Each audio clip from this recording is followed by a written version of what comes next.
So I am back after a little bit of time off. And while I was away and I was thinking about the Two Towers like I always do, and the last kind of just maybe 3 chapters of this book, I just kept thinking about one thing. And I wanted to write an essay about this while I was gone, but I didn't get a chance to. But I just keep thinking about the resilience of hobbits. Now, I haven't started book 4 yet. You know, that's the whole like journey of Sam and Frodo. I was sneaking peeks at all the chapters, and it's all about Sam and Frodo. And I probably will revise and write another full essay on this because I think Sam and Frodo are probably even more resilient than Merry and Pippin. Like, that's maybe debatable, but I feel like that's probably the truth. But there were some details in the end of this chapter, which is Flotsam and Jetsam, that I just thought were so brave and true and strong of Merry and Pippin, particularly Pippin. It just made me think how strong they were and how hobbits in particular just seem less opposed, or not opposed, they seem less open to evil and more opposed to evil than other races in Middle-earth. Now, I could be totally wrong about this because I am reading it for the first time and I just don't know all the ins and outs of this text so far, which, you know, that's also a shameless plug to subscribe for more Lord of the Rings content from a first-time reader, as I am going through the text for the first time in my entire life. And I'm finding out so many cool things about this text, and I'm loving every second of it. So make sure you subscribe.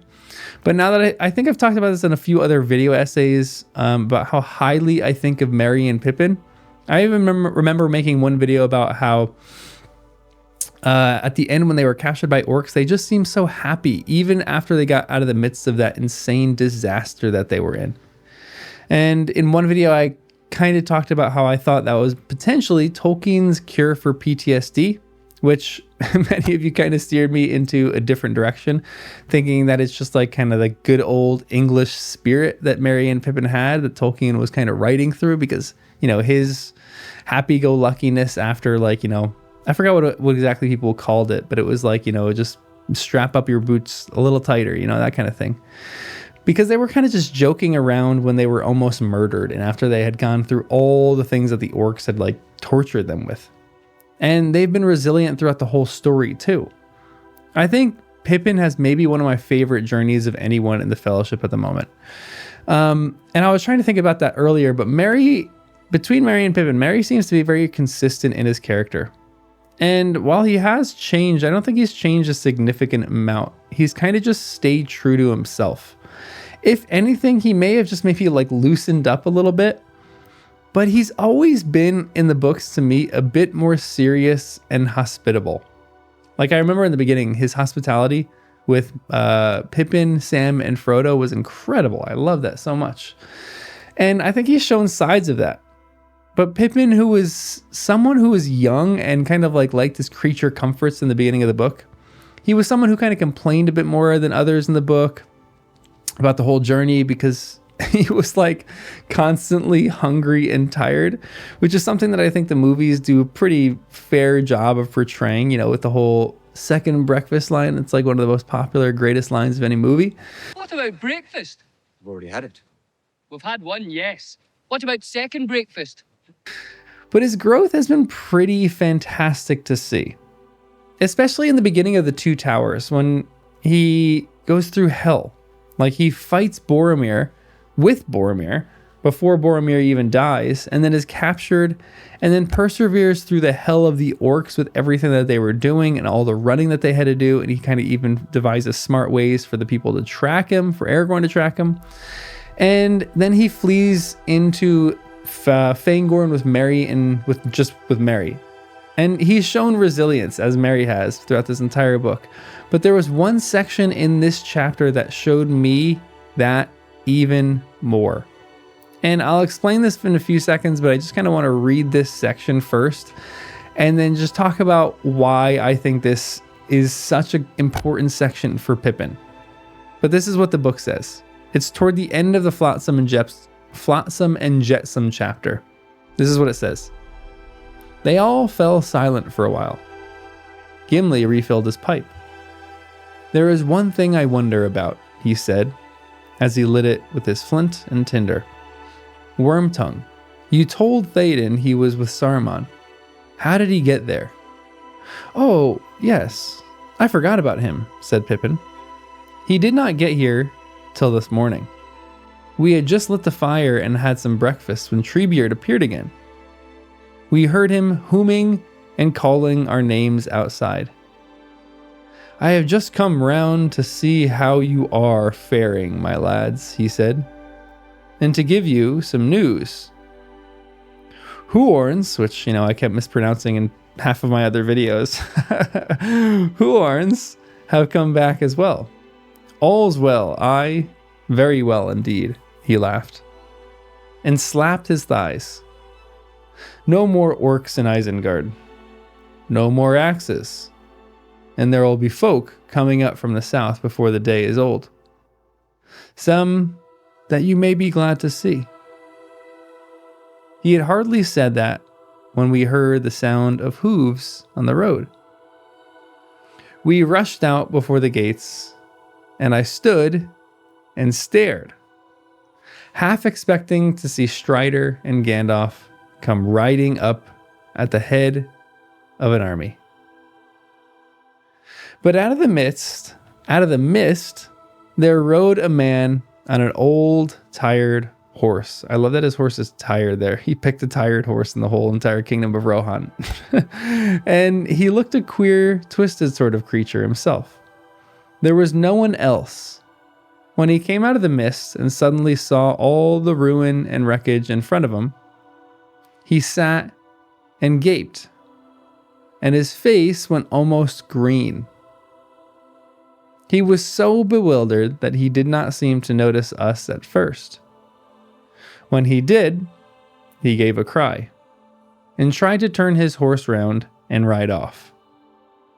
But Treebeard took 3 strides, put out a long arm, and lifted him out of the saddle. His horse bolted in terror, and he groveled on the ground. He said he was Grima, friend and counselor of the king, and he had been sent with important messages from Theoden to Saruman. No one else would dare to ride through the open land so full of foul orcs, he said.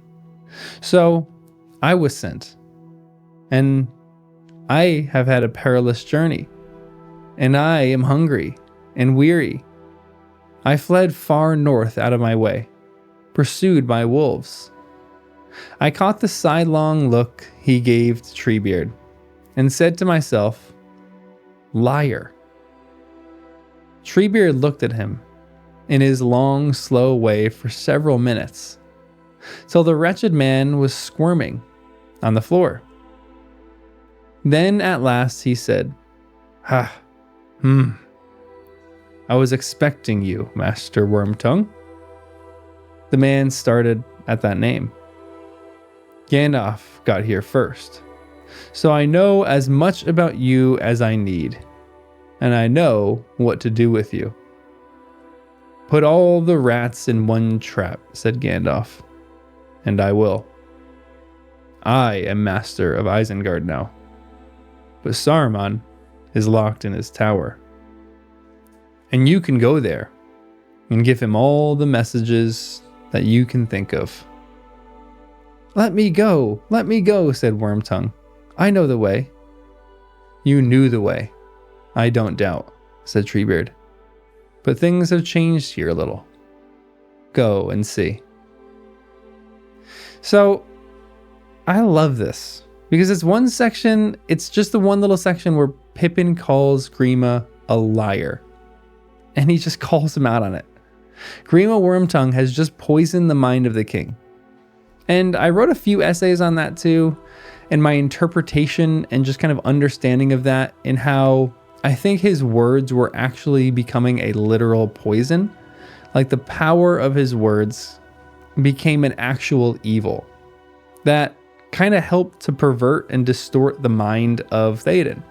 And you get, again, that's like the soft magic of J.R.R. Tolkien, so I'm kind of like half on, half off about that.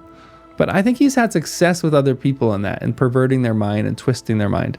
Now, some have obviously resisted, but they have done so potentially because they've seen Grima at work, and they kind of just know he's a twisted and perverted person.